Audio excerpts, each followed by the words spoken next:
வணக்கம். இந்த காணொளி எதுக்குன்னு பார்த்தீங்கன்னா, கனடால வாழ்ற தமிழர்கள்.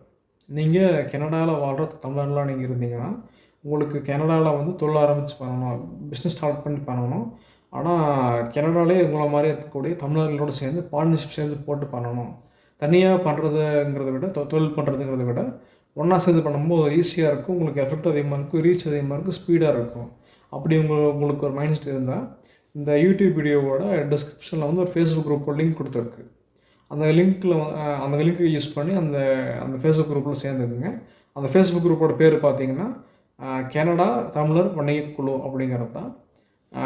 அந்த குரூப்பில் நீங்கள் சேர்ந்ததுக்கப்புறம் உங்களை மாதிரியே இந்த வீடியோவை பார்த்துட்டு உங்களை மாதிரியே மைண்ட் செட் இருக்கக்கூடிய கனடாவில் வாழ்கிற தமிழர்கள், உங்களை மாதிரியே மைண்ட் செட் இருக்கக்கூடிய கனடாவில் வாழ்கிற தமிழ் மக்களோட சேர்ந்து ஒன்றா சேர்ந்து பார்ட்னர்ஷிப் சேர்ந்து பண்ணணும் அப்படிங்கிற மைண்ட் செட் இருக்கக்கூடியவங்க இந்த வீடியோவை பார்த்துட்டு அவங்களும் சேர்ந்துருப்பாங்க அந்த குரூப்பில். ஃபர்தராக நீங்கள் அந்த குரூப் மூலமாக அறிமுகமாகி நீங்கள் தொழில் ஆரம்பித்து பண்ணிக்கலாம். மேலும் பார்த்தீங்கன்னா இந்த குரூப் மூலமாக நாங்கள் வந்து அதிக லாபம் கொடுக்கக்கூடிய வணிக திட்டங்கள், பிஸ்னஸ் டீல்ஸ் நாங்கள் நல்லா ஷேர் பண்ணுவோம். அதில் உங்களுக்கு எந்த பிஸ்னஸ் உங்களுக்கு பிடிச்சிருக்கோ அந்த பிஸ்னஸ் நீங்கள் ஆரம்பித்து பண்ணிக்கலாம். அந்த ஃபாலோ பண்ணி பார்த்து பண்ணிக்கலாம். மேலும் நீங்கள் குரூப்பில் இருக்கிறவங்க கூடயே நீங்கள் பார்ட்னர்ஷிப் சேர்ந்து கூட நீங்கள் ஆரம்பித்து பண்ணிக்கலாம். தனியாக பண்ணுறதுங்கிறத விட ஒன்றா சேர்ந்து பண்ணும்போது எஃபெக்ட் அதிகமாக இருக்கும், ரீச் அதிகமாக இருக்கும், ஸ்பீடாகவும் இருக்கும், ஈஸியாக இருக்கும். என்னை இப்படிக்கு பரத் கிஷோர், வணிக மேம்பாட்டு நிபுணர் மற்றும் சமூக நலத்திட்டமிடல் நிபுணர். நன்றி, வணக்கம்.